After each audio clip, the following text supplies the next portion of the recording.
Hey, good afternoon, or good morning, or whatever time it is when you're watching this. Just want to make a quick video about the Nutribullet.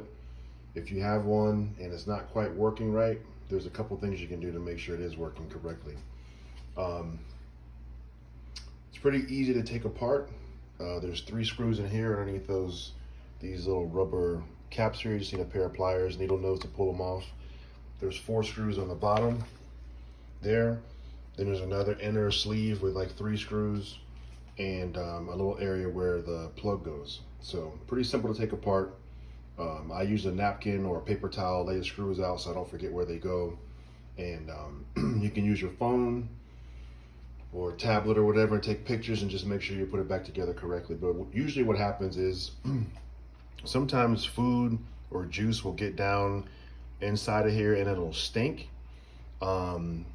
That's how you know something's not right. And then also these 3 tabs need to be activated when you put in your blade. So when you push down on it, all 3 of these safety tabs will activate and then the motor will turn on and work. If they don't push down smoothly, then that means there's some food or juice or something that's got stuck in there. Mine was really dirty. I'll post some pictures of what it looked like when I took it apart here in a minute. You'll see at the end of the video. And then you'll need, like what I used was some industrial Q-tips.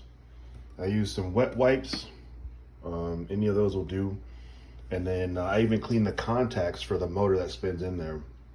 It's pretty dirty, so just make sure you got all that stuff out, and it smells clean again, and it works perfectly. So if yours is not working perfectly, just spend 10-15 minutes and clean it up. You can take it apart, make sure you unplug it, of course, before you work on it, and then you can have it working new again.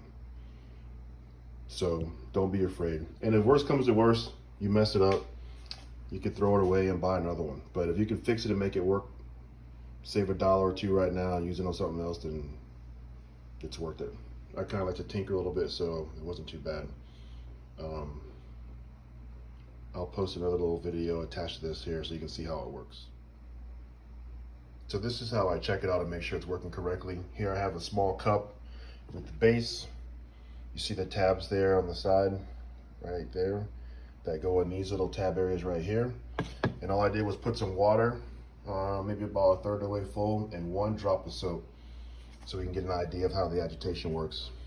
I think one of the biggest problems is that people push this on and then turn it and leave it on.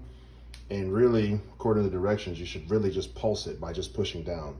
So if you push down like this a couple times, that should be good enough for most. If you're just doing like some kind of a protein powder or pre-workout or post-workout powder. I like to put frozen strawberries or blueberries in mine, bananas, so I might pulse it a couple times. Just control it.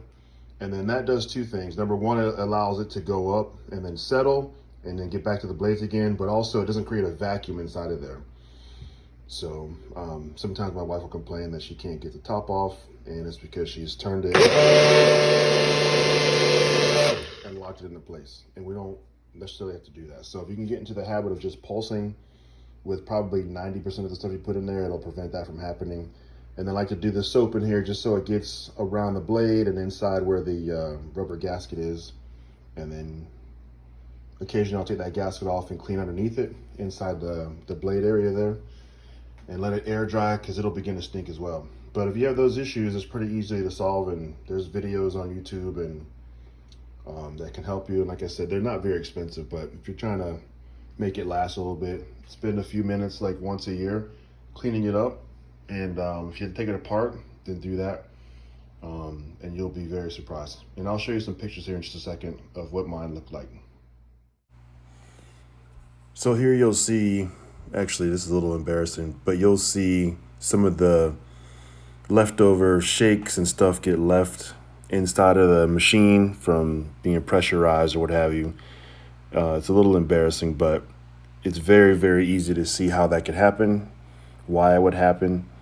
And it's easy to clean up as well. So don't fret, just spend a few minutes and you'll be really impressed. So check out the rest of these pictures. I really thank you guys for watching. And if you liked the video or find it helpful, please comment and like it as well. So thank you very much. I really appreciate it. Enjoy the rest of your day.